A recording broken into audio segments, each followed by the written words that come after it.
mahasiswa semuanya, kembali lagi dengan saya Rizky Oktavianto dalam kelas Merdeka Belajar Akuntansi. Pada kesempatan ini, kita akan belajar mata pelajaran praktikum akuntansi perusahaan dagang dengan topik menyusun laporan keuangan. Laporan keuangan memegang peranan penting bagi sebuah perusahaan untuk menyediakan informasi keuangan entitas bisnis yang berguna untuk investor, pemberi pinjaman, dan kreditur dalam pembuatan keputusan dan penyediaan sumber daya bagi entitas. Untuk itu, pada setiap perusahaan sangat diperlukan penyusunan laporan keuangan yang sebaik mungkin dan sesuai dengan standar, yakni PSAK berbasis IFRS, SAK ETAP, dan SAK EMKM. Setiap tahunnya, pemerintah melalui Otoritas Jasa Keuangan, Kementerian BUMN, Bank Indonesia, Direktorat Jenderal Pajak, Bursa Efek Indonesia, Komite Nasional Kebijakan Governance, dan Ikatan Akuntan Indonesia menyelenggarakan Annual Report Award atau ARA.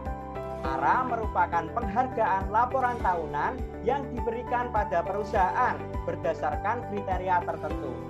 Penghargaan ARA ini bertujuan agar perusahaan saling bersinergi dalam menciptakan tata kelola yang baik, salah satunya untuk meningkatkan kualitas laporan keuangan. PT Aneka Tambang atau Antam merupakan perusahaan yang sering mendapatkan juara umum penghargaan ARA, antara lain di tahun 2006, 2012, 2014, 2016, dan 2018.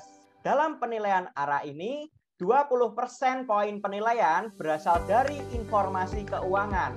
Hal ini mengindikasikan bahwa kualitas laporan keuangan menjadi poin penting. Sebuah laporan keuangan yang baik harus memenuhi karakteristik kualitatif laporan keuangan. Apa saja karakteristik kualitatif itu? Marilah kita bahas satu persatu. Yang pertama yakni relevan. Laporan keuangan dikatakan relevan jika informasi yang disajikan dalam laporan keuangan dapat mempengaruhi keputusan ekonomi pengguna, yaitu membantu mereka dalam mengevaluasi kejadian di masa lalu dan masa kini, serta dapat mengoreksi atas hasil evaluasi di masa lalu itu. Yang kedua, yakni dapat dipahami. Laporan keuangan yang dibuat perusahaan harus dapat dimengerti dan mudah dipahami bagi setiap pengguna laporan, seperti investor, pemilik perusahaan, pemerintah, maupun pemungut pajak. Apabila pengguna laporan keuangan dapat mengerti semua informasi yang disajikan, maka informasi tersebut bisa dikatakan dapat dipahami dan dimengerti, sehingga dapat menghasilkan informasi untuk pengambilan keputusan bagi pihak-pihak terkait. Yang ketiga adalah dapat dibandingkan. Artinya, laporan keuangan yang disusun perusahaan dapat dibandingkan baik dengan laporan keuangan periode sebelumnya maupun laporan keuangan entitas lain.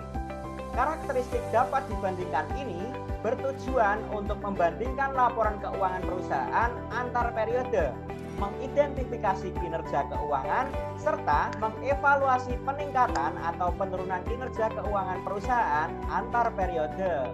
Yang keempat adalah andal.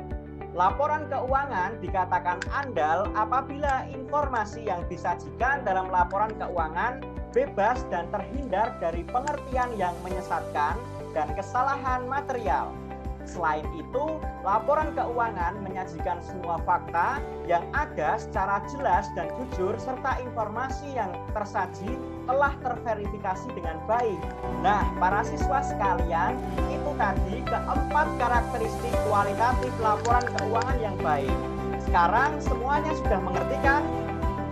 Kalau gitu, sampai jumpa ya di video pembelajaran berikutnya.